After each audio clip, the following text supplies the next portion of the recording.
Baik, ini adalah video terkait market equilibrium. Jadi pertama saya buat dulu vertikal untuk B, kemudian horizontal untuk Q, quantity. Katakanlah ini adalah pasar brokoli.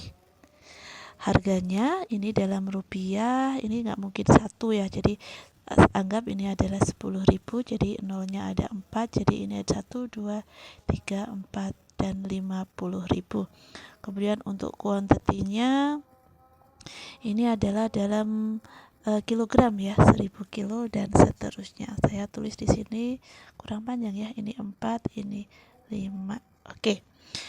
Kita buat kurva permintaan dulu. Ketika harganya adalah 50.000, tentu mungkin yang diminta hanya 900 kilo ya.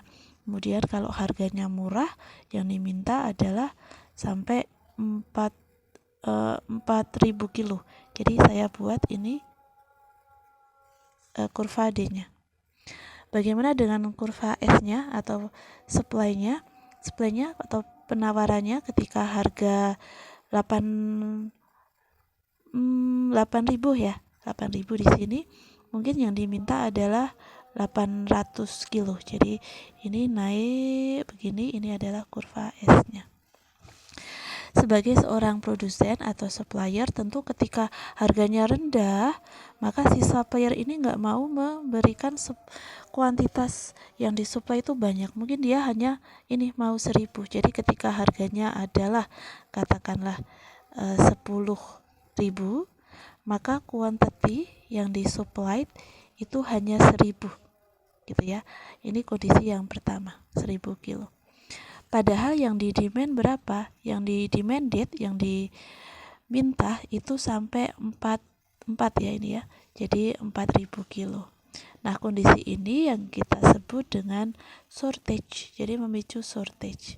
Berapa shortage-nya? Shortage-nya adalah 4.000 dikurangi 1.000, berarti 3.000 kilo. Ketika shortage ini tentu permintaan akan terus bertambah ya, harga kemudian semakin naik, shortage semakin turun. Jadi ketika P naik, rise, ini demandednya, quantity yang didemandednya kan menurun, jadi Q-nya adalah menurun. Ini adalah kondisi yang pertama. Kemudian kondisi yang kedua, ketika harga brokoli itu naik katakanlah 50.000. Nah, ini ternyata si supplier itu bisa memberikan supply sampai 3.500 kilo. Padahal yang diminta ketika harga 50.000 itu nggak ada 1.000. Jadi quantity demandednya itu hanya 800 kilo. Apa yang terjadi? Maka ini terjadi surplus. Surplusnya berapa? Surplusnya adalah 3.500 dikurangi 800, berarti 2.700 ya. Jadi kalau salah mohon dimaafkan. Dan ini kemudian ketika barang yang banyak ini tentu karena permintaan juga dikit, akhirnya diturunin harga ya, sehingga surplus semakin berkurang. Ketika harga turun, maka kuantitas yang di demanded juga akan naik. Nah, ini kondisi surplus. Nah, kondisi ini terus-menerus bergerak sampai di titik E. Ini yang dimaksud dengan equilibriumnya. Nah, untuk ini saya beri Q asterik, kemudian ini adalah P asterik. Jadi E itu apa? Maka E adalah jumlah kuantitas yang disupply sama dengan kuantitas yang di-demanded. Berapa kuantitas equilibriumnya? Di sini contohnya adalah 2.500 kilo. Ya.